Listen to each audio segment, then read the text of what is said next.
Selamat sore teman-teman semua. Eh Buat pemilihan sore hari ini kita bakal ngelanjutin eh, materi yang kemarin malam. Cuman sebenarnya buat poin terakhir kemarin ini udah sempat dijelasin. Dan sebenarnya kita bakal lanjut ke subbab yang selanjutnya. Cuman ada kayak beberapa poin yang aku lupa jelasin gitu kemarin. Buat yang di poin terakhir ini mungkin sebelum kita lanjut ke subbab selanjutnya bakal aku tambahin buat poin-poin yang kemarin belum sempat aku sampaikan kelupaan itu. Mungkin aku ulangin aja buat yang poin terakhir. Jadi buat yang poin terakhir kemarin itu, kalau misal kita ngambil perbandingan antara radiasi matahari bawah atau difus dengan radiasi global, yaitu RD sama RG, maka perbandingannya bakal sangat kecil jika matahari dekat dengan zenit, kemudian bakal bertambah dengan cepat jika mataharinya turun ke horizon, dan buat nilai sendiri kemungkinan bakal lebih besar dari 0,5. Jadi ketika radiasi matahari itu masuk ke atmosfer bumi, sebagian besar radiasinya itu bakal eh, bukan sebagian besar, bukan sebagiannya itu tuh bakal ada yang bisa langsung sampai ke permukaan bumi dan dikenal sebagai radiasi langsung. Jadi dia tuh nggak ngalamin namanya kayak atenuasi atau kayak pengurangan dan proses-proses lainnya gitu. Nah, sedangkan buat sebagian lainnya itu bakal tersebar atau bisa ngalamin proses pembauran atau difusi sama partikel-partikel yang ada di udara ataupun lewat molekul-molekul juga yang nantinya bakal jadi radiasi nggak langsung. Nah, radiasi yang tersebar ini tadi itu bakal jadi namanya tuh radiasi matahari baur atau diffuse radiation. Nah, kemarin kan buat mungkin balik kembali sebentar buat bentar mana? Buat rumus yang kemarin dijelasin. Jadi bentar.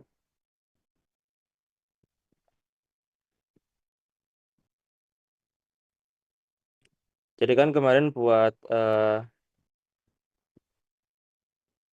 kita buat apa? Buat kita ngitung radiasi yang langsung diterima sama perempuan bumi kan kita pakai rumus yang ini kan yang RI sama dengan cos Z min RA min RD. Dengan C-nya itu pusat matahari, Z-nya itu jarak eh, dari kedudukan puncak atau zenit matahari, terus RA-nya itu radiasi yang diserap sama atmosfer, dan RD-nya itu radiasi yang didifusikan. Nah, kemudian buat RD-nya lagi kemarin tuh bisa dipecah jadi RD naik sama RD turun. RD naiknya tuh radiasi yang dihamburkan keluar angkasa, dengan RD turunnya itu yang sampai ke permukaan bumi. Nah, kemudian kemarin juga ada radiasi matahari global yang didapetin dari ini RI, sebenarnya RI plus RD turun, sehingga karena buat RD turun tadi kalau misal kita pecah bakal jadi min, otomatis bakal kayak apa, saling menandakan satu sama lain gitu.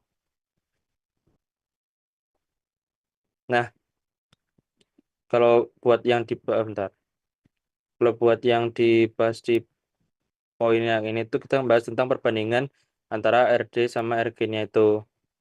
Jadi eh, perbandingan RD sama RG di sini itu nanti bakal nunjukin seberapa besar kontribusi radiasi Bohr, radiasi materi Bohr yang itu terhadap terhadap total radiasi yang diterima sama permukaan bumi. Karena kan ya RD tadi eh, ngewakilin radiasi matahari yang apa? Yang sampai ke bentar, aduh. Buat RD tadi kan dia nyatain radiasi matahari yang didifusiin gitu kan. Sedangkan kalau buat yang RG ya total gitu semua, RI plus RD turun.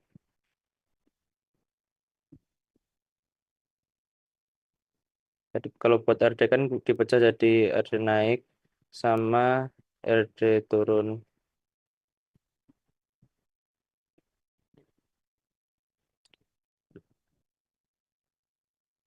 per RD turun. Sehingga nantinya nilai perbandingan ini tuh bakal eh, nggak tetap gitu dan bergantung banget ke posisi dari matahari itu sendiri ketika di langit. Ya, posisi yang dimaksud di sini itu posisi ketinggiannya itu kayak sudut apa?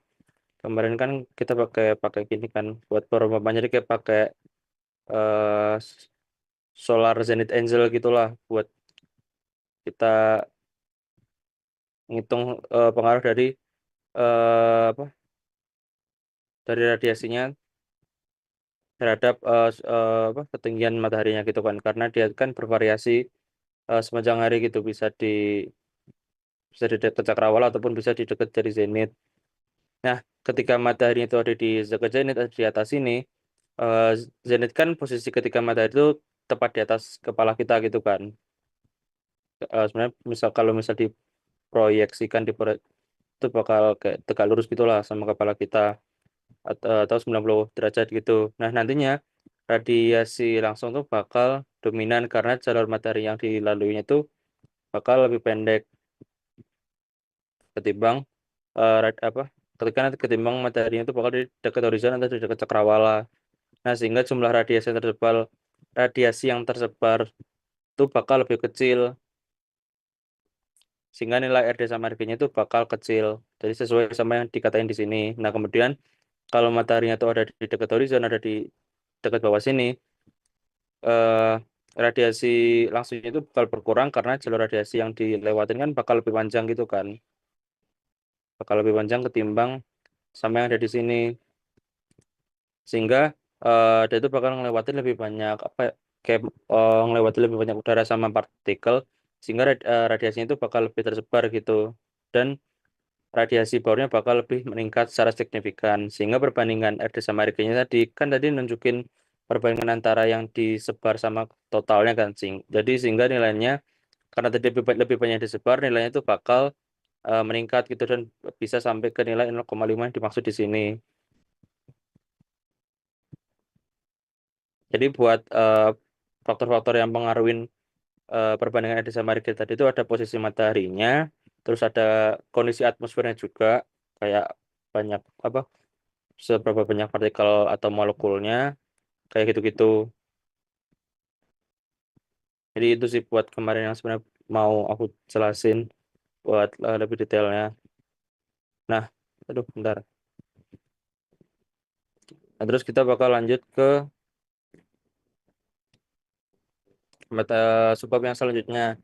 Nah, buat apa subbab selanjutnya itu kita bahas tentang pengaruh dari masa awan.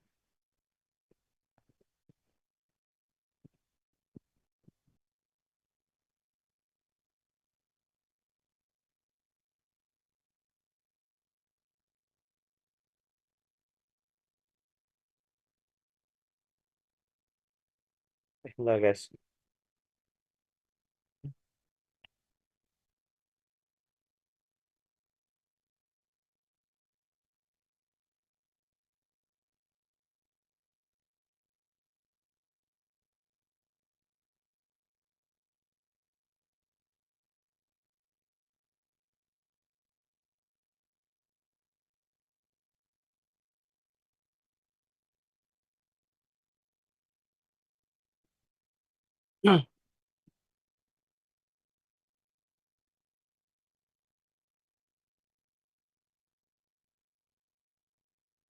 Nah, buat yang bakal kita pertama tuh, jadi adanya awan tuh dapat mengubah secara rumit kelakuan atmosfer terhadap radiasi matahari, di mana tetes-tetes air ataupun kristal els yang ada di dalam awan itu tuh bakal seringkali punya dimensi yang lebih besar daripada panjang gelombang radiasi, sehingga eh, keterkaitannya sama difusi itu awan bakal bersifat netral, jadi dia tuh nggak tergantung sama dari panjang gelombang.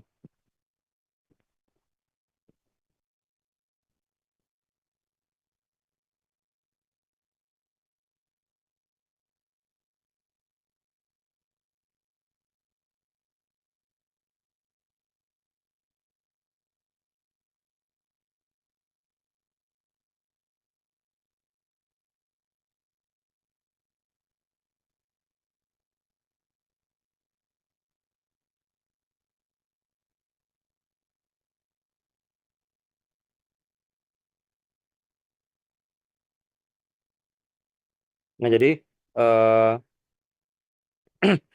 di awan sendiri itu sebenarnya kayak satu komponen yang di atmosfer yang mana dia itu bisa dibilang sifatnya tuh paling dinamis gitu, dari kayak gampang berubah gitulah dalam mengatur radiasi matahari. Nah, kehadiran awan tuh nantinya bakal bisa ngaruhin gimana sih radiasi matahari itu sampai ke permukaan bumi secara signifikan gitu. Nah, pengaruh dari awan sendiri itu bergantung pada beberapa faktor kayak gimana sifat awannya, biasanya dengan apa, kalau misal sifat awannya berbeda, otomatis kan jenisnya juga bakal berbeda gitu kan. Terus biasanya juga otomatis merembet-merembet ke ketebalan sama struktur partikelnya ya. Pokoknya awalnya tuh dari jenis awannya sih sebenarnya. Jadi kan dengan setiap jenis awan kan punya sifat fisik yang berbeda, ketebalan yang berbeda, terus sama struktur partikelnya sendiri juga bakal berbeda-beda gitu kan. Sehingga nantinya faktor-faktor itu yang bisa mengaruhi eh, awan dalam dia tuh ngatur radiasi matahari.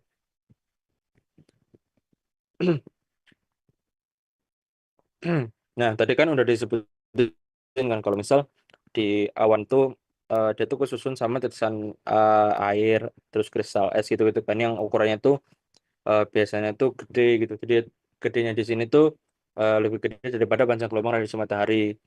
Nah, sehingga dengan ukurannya tadi itu tuh awan tuh bisa nyebabin adanya suatu fenomena yang namanya tuh difusi netral, atau ya sifat netral tadi itu yang dimaksud tuh gara-gara eh, susunan partikel yang ada dalam awan. Nah, difusi netral ini tuh artinya tuh hamburan radiasi matahari sama awan tuh bakal nggak bergantung sama panjang gelombangnya gitu. Jadi kayak semua panjang gelombang yang ada di spektrum matahari, baik yang apa, kayak yang paling dominan kan ada ultraviolet, kemarin ada cahaya tampak, ada sama inframerah gitu kan. Itu tuh bakal tersebarnya tuh secara merata gitu. Jadi nggak gimana ya? Beda sama yang kemarin dijelasin kan selektif gitu kan. Kalau misal buat partikel-partikel kayak aerosol gitu-gitu. Nah, jadi kayak cuman eh, apa, panjang gelombang tertentu doang gitu loh yang bakal disebarin. Nah, kalau misal buat yang awan ini dia tuh bakal lebih merata gitu.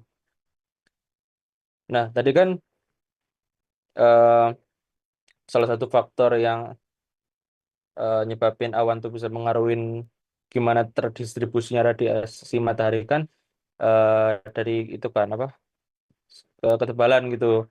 Soalnya kayak yang ya biasanya yang paling kelihatan, sebenarnya kita bisa mengidentifikasi awan kayak bisa ngeliat beda satu sama lain kan, ya lihat dari tebalnya gitu kan, biasanya ketimbang kayak sifat-sifat lainnya gitu. Kita pasti kayak yang kita notice pertama kali gitu lah, itu kan pasti kayak ketebalannya gitu kan, baru kita bisa identifikasi lebih lanjut gitu. Nah, eh, pengaruh ketebalan awan terhadap radiasi matahari itu, kalau misal awannya tuh tebal kayak contohnya itu cumulus, itu dia bakal lebih banyak mantulin sebagian besar radiasinya balik ke luar angkasa gitu, sehingga nantinya eh, dengan dia tuh lebih banyak mantulin, jadi otomatis jumlah radiasi yang sampai ke permukaan bumi itu tuh bakal berkurang, sehingga bisa ngasih efek gimana kayak penurunan suhu ke permukaan bumi. Sehingga contohnya kalau misal kayak mau hujan atau ya pokoknya ketika mendung itulah kan lebih kayak lebih sejuk gitu kan, itu tuh karena itu tadi awan kayak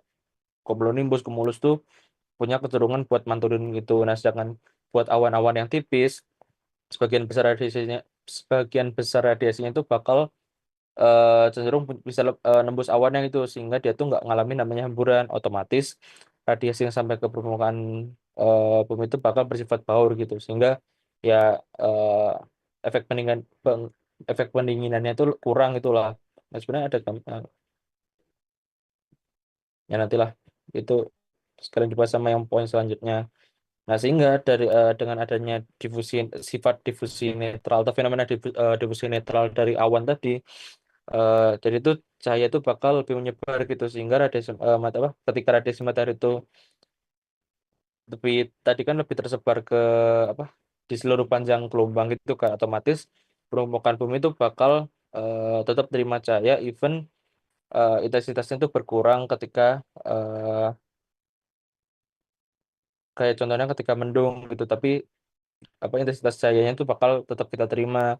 Kemudian selain itu, ketika apa selain kayak cahaya yang kita terima itu lebih, makanya bukan lebih sih, sebenarnya cahaya yang kita terima itu tetap banyak, ada juga efeknya tuh nggak ada dominasi warna.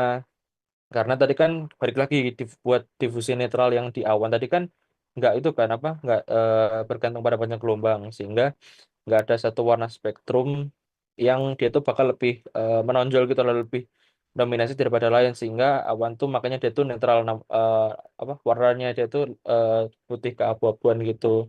Jadi nggak kayak langit yang warnanya biru atau ketika sore hari warnanya bisa oranye merah tuh, jadi gitu ada sifat temburanya tuh berbeda gitu. Nah terus aku lanjut lagi buat ke poin yang selanjutnya. Jadi sebagian besar radiasi yang dihamburin hilang ke luar angkasa tuh bakal disebut sama pemantulan Bohr, sedangkan sisanya bakal ditransmisiin sampai ke permukaan bumi disebut sebagai transmisi Bohr. Jadi ketika radiasi matahari itu masuk ke apa ke atmosfer bumi dan nantinya berinteraksi sama massa awan tadi, dia tuh bakal ngalamin proses hamburan atau scattering itu bahasa Inggrisnya. Nah, massa awan di sini tuh nantinya bakal gimana kayak penting gitu buat nentuin mekanisme radiasi yang terjadi gitulah di atmosfer. Nah, kalau misal apa tadi kan kalau misal dia dihamburin lagi ke luar angkasa kan bakal jadi pembentulan baur gitu kan. Jadi ketika sebagian besar radiasinya tuh dihamburin sama partikel awan dikembalikan ke luar angkasa, fenomenanya bakal jadi fenomenanya tuh bakal jadi pemantulan baur. Jadi yang nyebabin nantinya tuh hilangnya sebagian besar energi radiasi matahari yang sampai ke permukaan bumi gitu. Nah, besarnya pemantulan baur tuh balik lagi karena tadi kan buat konteksnya kita sekarang kan bahas masa awan, otomatis ya faktor yang berpengaruh apa faktor yang mempengaruhi pemantulan baur ya bakal tergantung ke jenis awannya dan nanti merembet ke sifat ketebalan eh, apa keperawanan awan dan sebagainya itulah. Jadi buat awan yang tebal kayak cumulonimbus, cumulus itu bakal lebih banyak material radiasi ketimbang awan-awan tipis kayak cirrus. Nah, sedangkan apa ketika sebagian besar radiasi yang dihamburin tuh kayak apa ya istilahnya kayak nembus ke tetap apa ya tetap melanjutkan perjalanannya menuju permukaan bumi nantinya bakal jadi proses yang namanya tuh transmisi Bohr. Jadi radiasi buat yang transmisi Bohr itu radiasinya tuh nggak datang langsung dari matahari tapi dia tuh tersebar dari berbagai arah sehingga nyiptain cahaya yang menyebar di bawah langit yang berawan.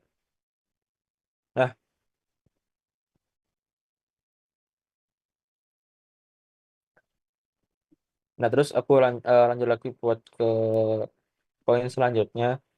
Jadi perbandingan antara energi yang dipantulin lewat difusi sama energi yang datang tuh disebut sama albedo. Sebenarnya kemarin dari kemarin-kemarin itu kita udah sempat ngebahas apa sempat main sudah sering ngebahas gitulah tentang albedo ini, cuman kita kayak baru membahas lebih khususnya di subbab ini gitu. Nah, jadi buat albedo awan tuh bakal tergantung pada banyak faktor, terutama radiasi yang datang, sifat dan ketebalan awan. Nah, albedo dari lapisan awan sendiri dapat berubah-ubah antara 40 sampai 90%. Mungkin teman-teman bisa lihat itu dulu apa ya. Nah, ini nih tipe-tipe albedo buat variasi di beberapa variasi permukaan gitu. Biasanya yang paling apa? Sengkut soal ini kayak paling sering keluar di OSK sih biasanya. Kayak kayak apa objek yang punya albedo paling tinggi gitu. Biasanya gitu doang sih kalau OSK kan ya pertanyaannya singkat gitu kan. Ya paling jawabannya salju gitu. Nah, cuman di sini mungkin teman-teman bisa lihat kayak perbandingan antara satu variasi permukaan sama permukaan yang lainnya gitu. Nah, ini juga ada albedo buat awan. Nah, seingatku yang di meteorologi itu ada buat yang awan juga, seingatku. Cuman tadi nggak tahu kayak nggak nemu gitu. Cuman sing iku aku pernah lihat dan apa pernah baca dan pernah lihat gitu buat albedo awan. Makanya yang kayak lengkapnya gitulah. Mulai dari awan yang cumulus 100 dan jenis-jenis lainnya gitu. Kalau ini kan cuman dikit doang gitu kan jenis awannya. Cuman masalahnya tadi eh, nggak ketemu gitu waktu nyari-nyari di metode. Cuman seingatku ada gitu. Mungkin balik lagi. Jadi buat albedo sendiri itu tadi perbandingan antara energi radiasi matahari yang dipantulin sama suatu permukaan sama energi radiasi yang diterima.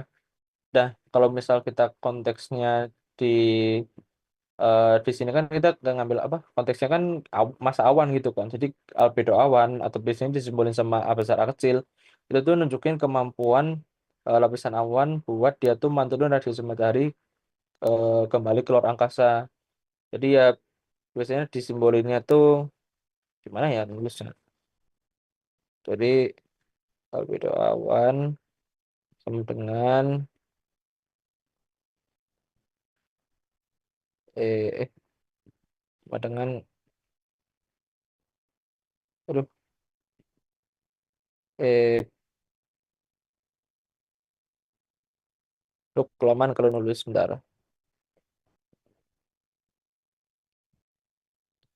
Pantul dibanding sama datang.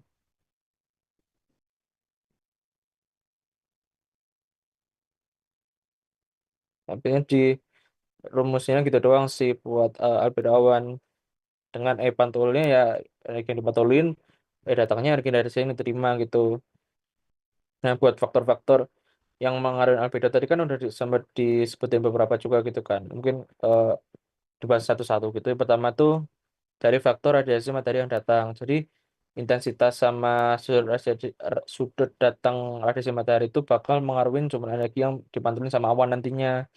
Ketika radiasi yang datang tuh dia tuh tegak lurus, sebenarnya ya sama-sama kayak tadi sih buat penjelasannya gitu. Ketika ketika dia tuh apa tegak lurus itu tuh bakal lebih efektif buat diserap atau dipantulin, sedangkan radiasi yang datangnya dengan sudut yang miring itu tuh punya efek yang lebih lemah gitu. Nah, selain itu selain radiasi matahari yang datang ada juga dari ketebalan awannya jadi kan udah sempat jelasin juga. Jadi ketika awan yang tebal itu punya albedo lebih tinggi karena radiasi matahari lebih banyak dipantulin, sedangkan yang tipis ya kebalikannya gitu. Nah, kemudian dari sifat awannya, jadi kayak jenis sama komposisi yang ada di dalamnya. Nah, buat jenis awan kan biasanya dibagi jadi awan itu kan apa? Berdasarkan ketinggiannya gitu kan. Ada awan rendah sama awan tinggi ya, tergantung posisinya doang gitu sih. Nah, buat awan rendah contohnya 100 tuh biasanya punya eh, albedo yang lebih tinggi karena partikel-partikel yang di dalamnya tuh lebih besar sama lebih berat. Ah, contohnya ya kayak cumulus atau cumulonimbus kan awan rendah gitu kan. Hanya kayak posisinya tuh lebih dekat sama kita gitu, bukan bumi gitu. Nah, itu tuh ya dia tuh lebih apa posisinya itu lebih dekat bumi karena dia tuh berat. Nah, beratnya itu karena ya ada banyak partikel yang besar sama padat gitu. Sedangkan buat awan tinggi kayak contohnya Sirius dia tuh albedonya lebih rendah karena dia tipis. Jadi partikel-partikel yang di dalamnya tuh ya jarang-jarang doang gitu. Nah, kemudian selain dari apa eh, awan dari jenis awannya tadi ada dari ya ukuran sama jenis partikelnya tadi. Jadi partikel-partikel awan yang ada di dalamnya kayak tetesan air sama kristal tuh nantinya bakal ngaruh banget ngaruh banget ke kemampuan awan buat dia tuh mantulin sama nyerap radiasi gitu. Nah, buat kisaran dari albedo awan sendiri sesuai sama yang tadi udah disebutin tuh ada di rentang 40 sampai 90%. Nah, buat variasinya jadi ya tergantung sama yang tadi faktor-faktor yang udah sempat dijelasin. Buat awan yang albedonya rendah ke sekitar apa di dekat 40% dia tuh lebih tipis. Jadi kayak yang tadi udah sempat dijelasin gitu. Sedangkan buat yang albedonya tinggi di sekitar 90% tuh ya apa awannya tuh cenderung dia tuh tebal gitu. Jadi kayak gitu. Nah, mungkin buat yang masih cukup sih. Mungkin aku lanjut ke buat yang poin terakhir dulu aja sebelum zoomnya habis. Semoga eh, cukup. Jadi kalau misal awan tuh dalam bentuk massa yang terisolasi, maka radiasi bauran yang diterima sama permukaan bumi atau RD tadi itu tuh bakal bertambah secara cepat, kemudian berkurang secara lambat. Kalau misal awan tuh ngenutupin lebih dari separuh luas langit. Jadi awan tuh berperan buat ngatur jumlah radiasi yang radiasi materi yang sampai ke permukaan bumi gitu kan. Jadi ketika sinar mataharinya nanti tuh ngelewatin atmosfer dan ketemu awan, dia tuh bakal ngalamin proses-proses yang tadi udah dijelasin kayak ada penyerapan, hamburan, sama refleksi gitu gitulah. Nah, pas awan nanti bakal ngaruhin buat distribusi radiasi, jadi radiasi langsung sama radiasi Baur atau radiasi itu nggak langsung. Nah, ketika awan tuh dalam bentuk yang terisolasi atau istilahnya tuh kayak isolated cloud mass, nah itu tuh nanti bakal berefek ke radiasi Baur yang dari permukaan bumi. Nah, ternyata kayaknya nggak kalau dari situ mana ternyata. Jadi eh, awan yang terisolasi tadi itu berimbas ke atau berefeknya ke penambahan radiasi bawah. Jadi ketika awan hanya cuma nutupi sebagian kecil langit, radiasinya tuh apa? Radiasi langsung dari matahari itu bakal tetap sampai ke permukaan bumi. Cuman kehadiran awan ini nantinya tuh bakal dia tuh mantulin atau